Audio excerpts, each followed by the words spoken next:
నీతిమంతునికి కలుగు ఆపదలు అనేకమైనను అవి మనలను ఏమి చేయవు, వాటి నుండి ఈజీగా తప్పించబడతాం. ఆమె ఒకటి ఒకటి తప్పితే ఇంకొకటి తప్పితే ఇంకొకటి మన చుట్టూ ఆవరిస్తూ ఉంటాయి.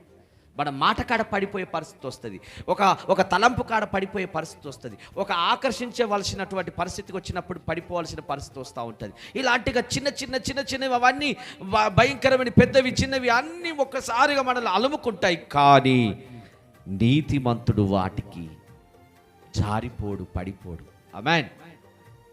ఎందుకంటే నీతిమంతుడికి కలుగు ఆపదలు అనేకములు, కానీ దాని యందు అతడు జారిపోడు, పడిపోడు.